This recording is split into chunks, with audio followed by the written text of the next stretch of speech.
Hey everyone, so you're about to watch a full compilation of a free course that I created on my channel called Insight, and this course is going to help you move from feeling lost, stuck and confused in life to being a bit more clear, being a bit more resilient. So I hope you enjoy it, and make sure you leave a comment down below and let me know what you think about the exercises and techniques I'm going to show you. Enjoy. I feel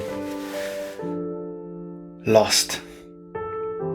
Like, I have so many ideas and so many things that I wanted to do, but I'm not actually where I wanted to be. And I've worked really hard to get somewhere, and it feels like I've only moved a tiny little inch, and now I'm older, I'm supposed to have things figured out, but I don't really have the drive, even the confidence to succeed. I don't know if it's possible. I work, I have a job, I have a nice car, I have a nice phone, but those things just don't fulfill me. I feel lost. If you feel like that too, this video is for you.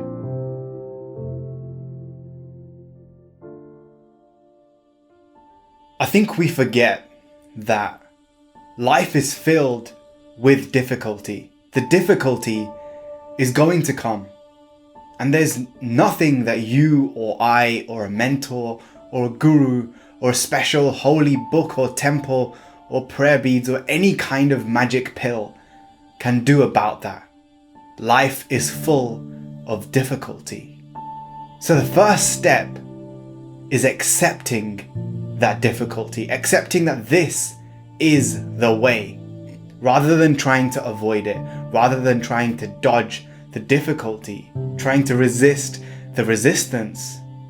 Embrace it. Open your arms, your eyes and your heart, and embrace that difficulty is always going to come. Is that life is full of trade-offs.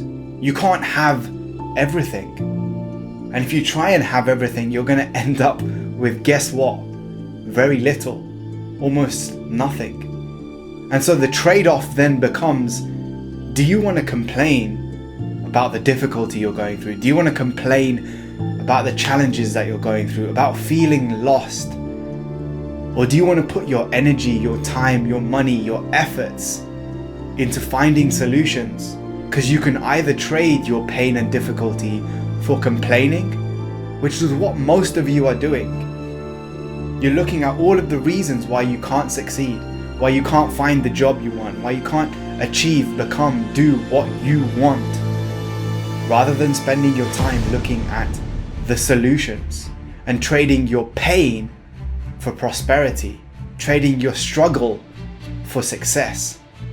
And when it comes to struggle, there are two types of struggle, and it's important you realize the two and which one you're in. There's the kind of struggle where you're struggling for something, a higher purpose, a higher calling, something that means something to you. And it could be just learning to play an instrument so you can express the sound inside. Or it could be trying to tackle an inequality or changing the world in some way, shape or form. Or you could be like most people, where you're struggling because of something. I'm struggling because of my boss. I'm struggling because of my family. I'm struggling because I don't have enough money. I don't have the resources. And there will always be reasons for you to struggle for something or for you to struggle because of something.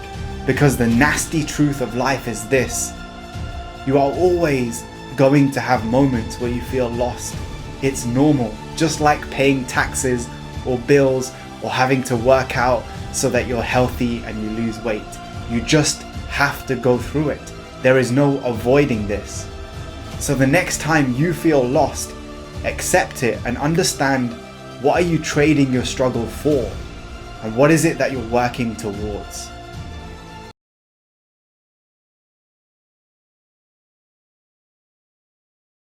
There's so many books out there that are not that great, some of them, on finding your passion, finding your purpose in life. But what are the best ones? I spent the last 3 years reading over 100 books, literally, to help you find out. So keep watching.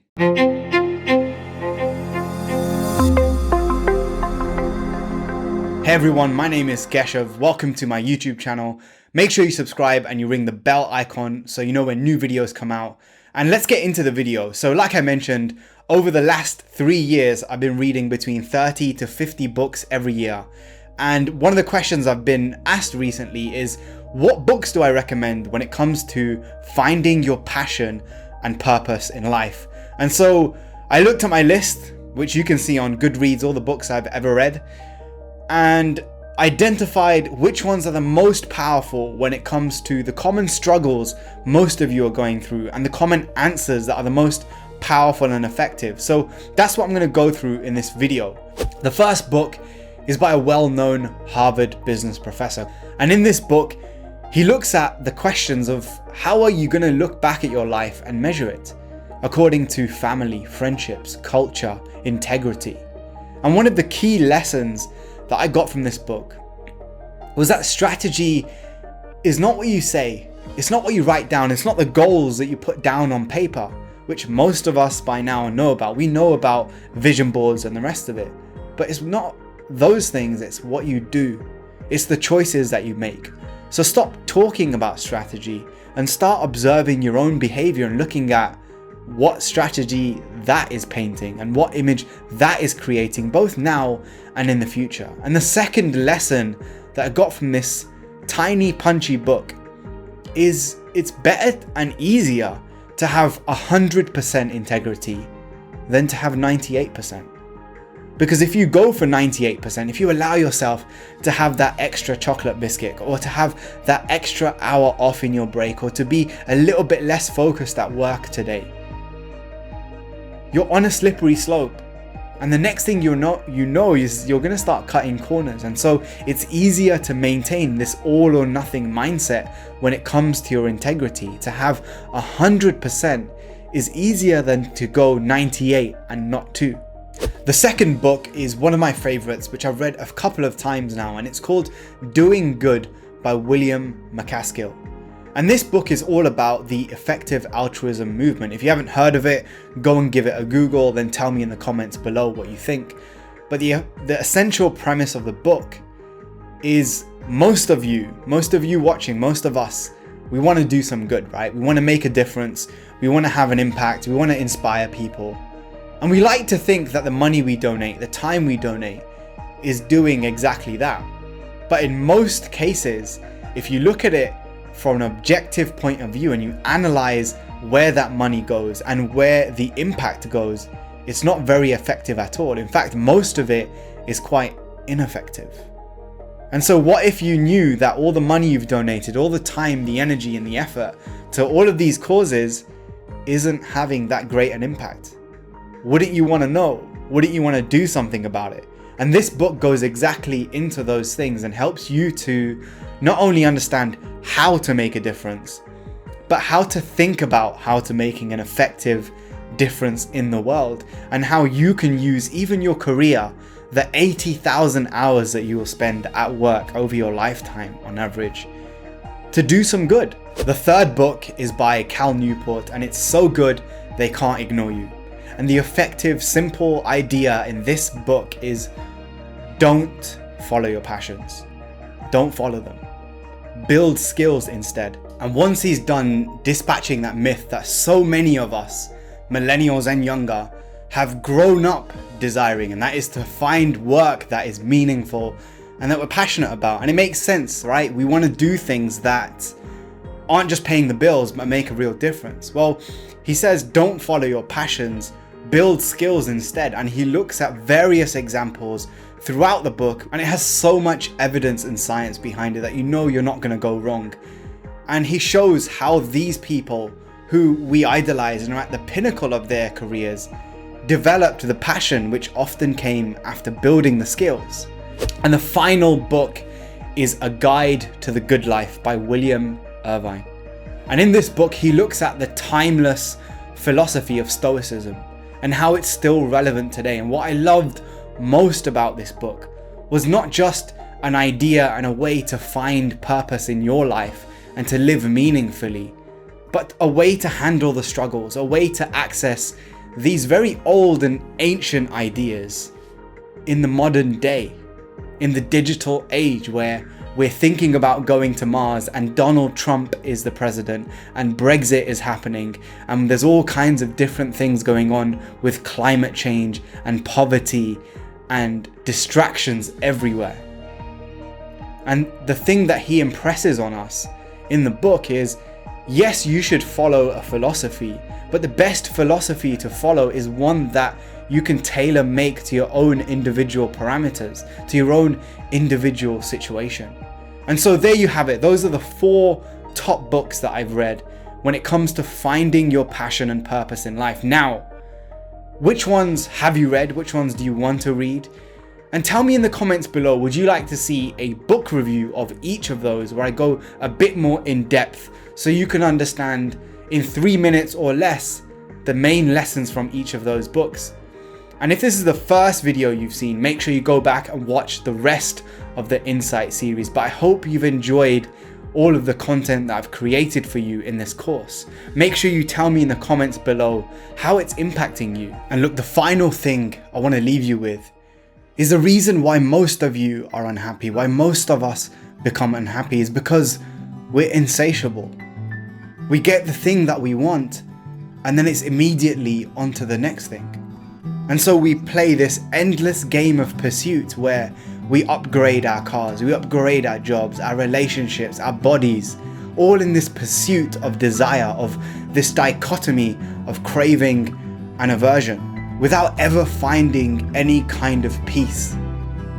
And if you want to find peace and purpose in your life, the added P factor, the most important thing is for you to be content, because somebody out there prays for the things that you and I take for granted. So what are you grateful for that you have already? Thanks so much for watching, and I'll see you in the next video. Peace.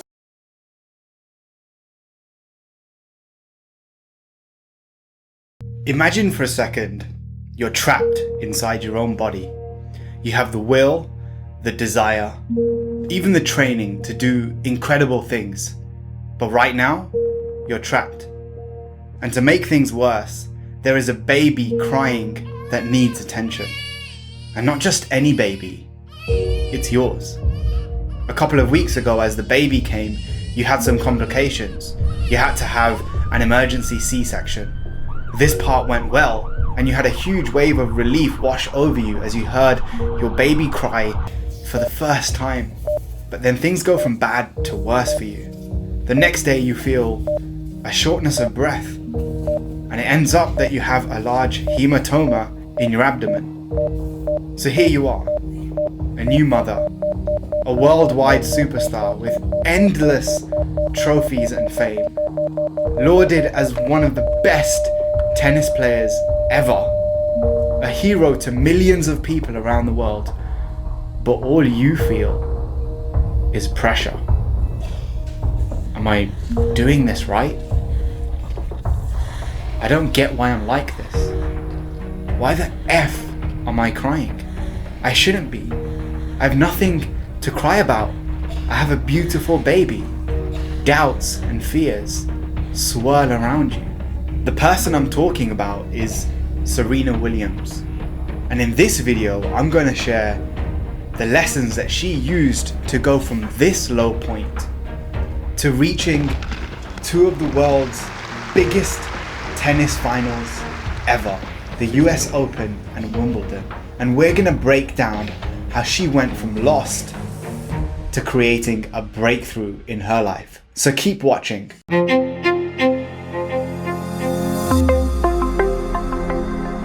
Hey everyone, it's Keshav here. So if this is the first video you've seen, it's actually part of a video series I've created for free on my YouTube channel called Insight. And the idea is to help you go from feeling lost, confused, slightly unclear in life, to feeling more clear and having a breakthrough. So make sure you subscribe and you click on the bell notification icon so you know when new videos in this series come out. So let's get into the video. What are some of the lessons that we can learn from Serena Williams? And the first one is her laser focus. When you look at any of the articles written about her from now to 10 years ago, even video footage of her at a younger age when she was becoming a tennis player and entering her prime, one of the things she says and talks about a lot, and not just her, the people around her, is her laser focus.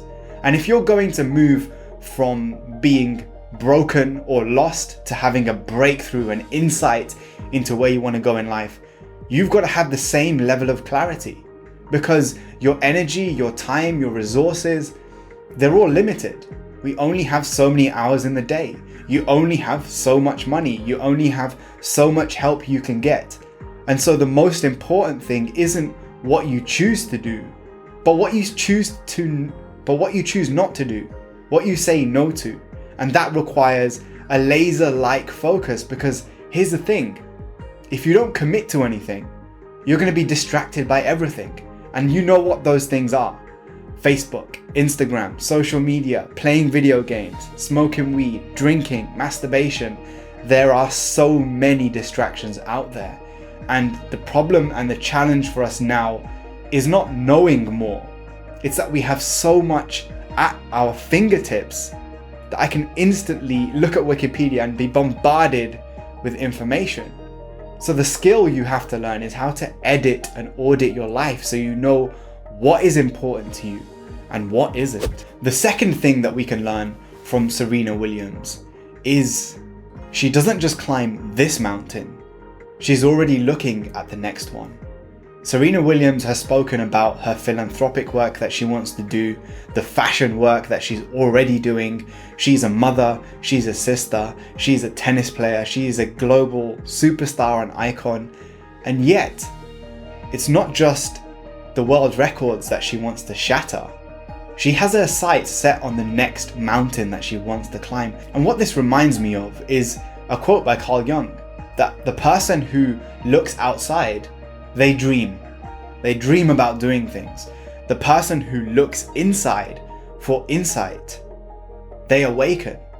Serena Williams, yes, she's successful. Yes, she has many trophies and accolades, but she's also looking at, well, what can I achieve next? What else can I do so I'm continuously learning? So take a look at what you're doing. If you're a student, an entrepreneur, whatever it is that you do day to day, and think about your goal right now, but what comes after that? The reason this is so important and so key is because it helps to keep you moving forward. It helps to keep you motivated along the journey. One of the most important things that you can learn from Serena is, as she approaches the twilight of her career, she gets closer to the finish line. What most athletes do, what most people do, is they slow down. What she's doing is the opposite. She's speeding up. So the closer you get to your goal, exams, revision, achieving a goal in your business, make sure that you have a new summit you want to climb to help you finish strong and speed up towards the finish line. The next tip, and this is one of the most inspiring for me, is that she believes she really has no limits, that she is limitless. Now, it seems obvious when I say this. Don't believe that you have limits. But how many of us, including me, actually believe they have no limits? I'll be honest, there are still limits I have in my mind, in my thinking. And so I'm continuously working to try and uncondition myself, to unpick those unhelpful patterns that have been there for many years. And that's exactly what Serena's doing too, is she's looking at her life, and yes, she may be a black woman who faces racism, discrimination because of her gender and her ethnicity, but she doesn't use those as obstacles. She uses them as stimulants for growth. She uses them to propel her further forward. And even though she is at a disadvantage because of those things, She believes in her mind, such is her conviction and her insight into herself, that she believes she has no limits. So I ask all of you, write in the comments below, what are your limits? Where do you see yourself limited? Is it how much you think you can earn every month? Is it what you can achieve in your company? Is it the grade you think you can achieve in the classroom? But know your limits and then go about destroying and dismantling them, because that's what champions do. And if we look at the next point, I'm just going to read out some names to you. Beyonce Knowles, Sheryl Sandberg, Eva Longoria, Kim Kardashian, Roger Federer, Novak Djokovic. These are the kinds of people that Serena Williams surrounds herself with, and she is supporting but also supported by. And that's what great people do, is when they are at a low point, like I described at the beginning of the video, they pull on these support systems, these ecosystems, and they have the humility to not try and do it all themselves. When Sheryl Sandberg was going through a difficult period of grief, Serena Williams, even though she's traveling the world, even though she's busy as she is, she was still sending her messages to say, hey, keep going, you're strong, you're resilient. I know you're going through a hard time right now.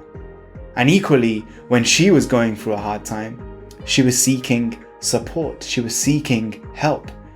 How many of you are doing that are reaching out, extending your hand to get the help you need?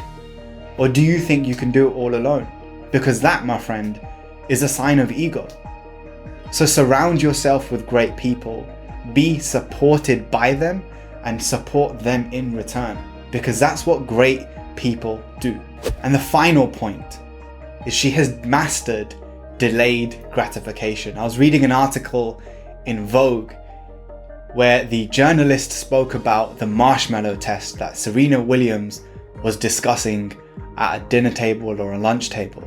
And to give you a brief summary, the marshmallow test is a famous experiment where marshmallows were put in front of young children, and they were asked, you can have this marshmallow now, or if you wait and when I come back, I'll give you 2.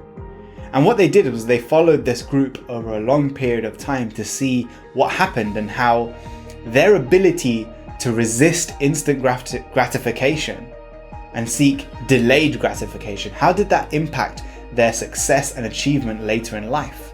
And what they found was that there was a correlation between those who resisted the temptation and didn't eat the marshmallow and got 2 in return, and then did later on much better in life. They achieved more.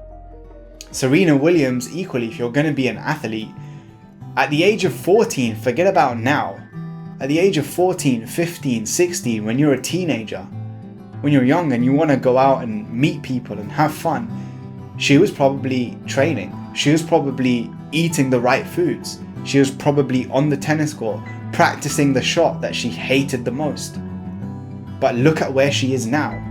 So anyone who wants to achieve something in life, that's something that is key for you to master. Delayed gratification. So those are the 5 tips that you can learn from Serena Williams. Tell me down in the comments below, would you like to see more breakdowns like this? And who would you like to see? And most of all, which point do you think is relevant most to you? As always, make sure you subscribe so you know when new videos in this insightful series are released, and I'll see you next time. Peace.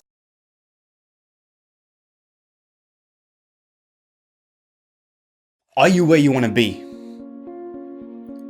And if not, are you that dead fish going with the flow? In this video, I'm going to share the top 5 warning signs that tell you, my friend, your life is going nowhere. So keep watching.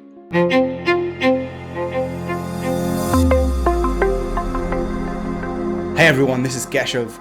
Welcome to another episode in my series on helping you move from feeling lost, stuck, and confused in life to having powerful breakthroughs and being more on track. It's called Insight.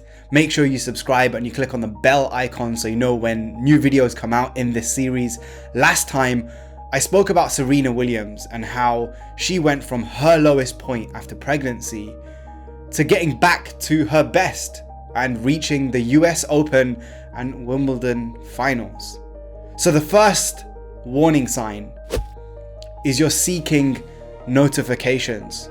You're checking your phone, you're checking Netflix, you're checking all these things, these distractions that are committing you to nothing and keeping you where you are. And what do you get in return? Nothing. They leave you feeling empty, hollow. You open your email app, nothing new. You open your Facebook app, nothing new. What is it that you're really seeking? And if it's not social media, it's alcohol. If it's not alcohol, it's weed. If it's not weed, it's masturbation. If it's not masturbation, it's Netflix, Amazon Prime, talking on the phone too much, getting distracted, gossiping. And if it's not those things, it's the fear, doubt, anxiety around you. And the point that I'm making here is every single time you're checking these notifications, every single time you're checking into these apps, you're checking out of your life. You're reaching the point of diminishing returns. So what is it, I ask you again, that you're really seeking? The second warning sign is you're not doing anything new outside of what you have to. Outside of work, outside of ticking the boxes of your day-to-day life, what are you getting done? And I don't mean reading an article on your phone that appeared again on your newsfeed, because that's not intentional. You didn't decide to read that. It happened that you saw that, and now you're looking at why Liam Neeson is racist. But is that really what you need to focus on? You have stopped learning and doing new things. When was the last time you picked up a book? When was the last time you picked up a new instrument, a new language?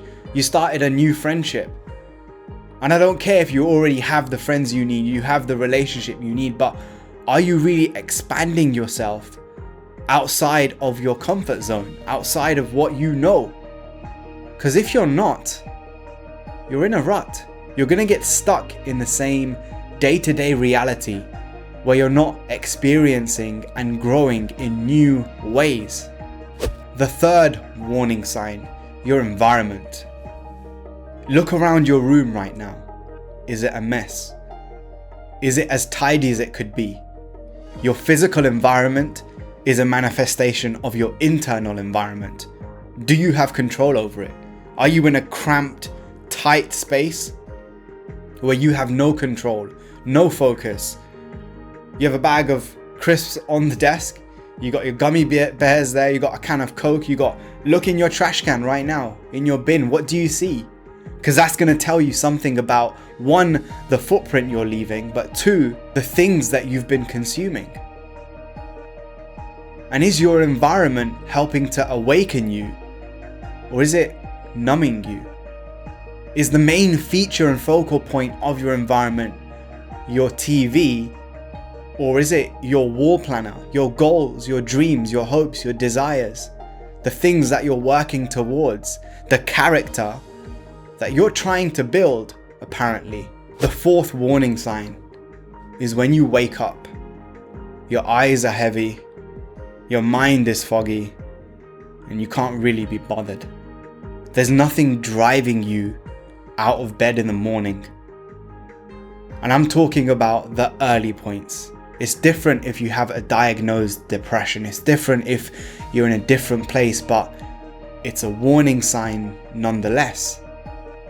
And you're using sugar, food, caffeine, your phone, your notifications to trigger something in you, to trigger some kind of awakening, but is it really working?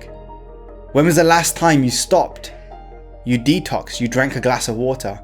You stopped all of the unproductive things and replaced them with more productive things. And the final sign that your life, despite all your talk, despite all of your good intentions, is going nowhere, is you're waiting for the right moment. You're waiting for the right circumstance. You're emailing me telling me that you don't have the resources you need. You don't have X, Y, Z, and that's the reason why you have to stay exactly where you are. Well, here's the thing. You can look for reasons for moving forward, or look for reasons to stay where you are. And if you're empowering those limiting beliefs, guess what? You're going to stay exactly where you are. Mannequin challenge for the rest of your life. You're going to live the same year on repeat. 2017, 2018, 2019, 2020. But it's the same years. How can you call that a life? The years change, but you don't. The nasty truth is that there is no right, perfect moment. You might have to do your work in unideal conditions. You might have to make videos in unideal conditions. You might have to get that business started with no support, with doubters and critics around. You might face challenges in your relationship, even though you gave the last 10 years of your life, your energy. That's just how it goes. Life is difficult. Life is unfair. So what? You're not the only one. You're not the only one. The thing we share in common is we all have to put the work in. In life, input equals output. You can't keep it more simple than that. So stop waiting for the right moment and make the moment right for you to act. And look at it this way. The more pleasure-seeking behaviors that you're indulging in, the more masters you have to serve. So if your thing is watching pornography, distracting yourself with video games, caffeine every single day, 2 or 3 times a day, waking up late, and seeking as much pleasure, comfort as possible, guess what's going to happen? Those are the masters you have to serve. The master that you call Instagram, the master that you call Facebook, that you call YouPorn or Pornhub or whatever it is that you're indulging in, the video game, the Netflix show. That's your master, and you are the slave to that.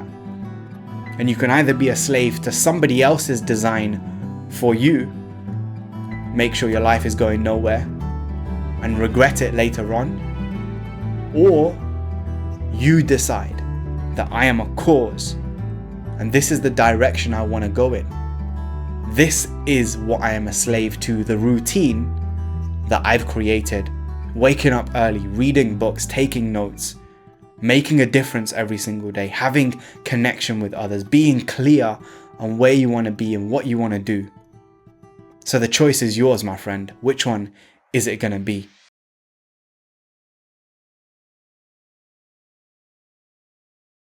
If you're anything like me, you want to make a difference with the years you have on this planet. You realize that it's about more than just paying the bills, keeping your belly full, driving a nice car, and carrying on about your life. Because at the end of the day, when you die, when you're off this planet and it's game over, 6 feet under the ground, what is your legacy going to be? But what if you don't know what your purpose is? What if you're not sure? In this video, I'm going to tell you the truth, straight to the point, about finding your passion and purpose in life. So make sure you keep watching.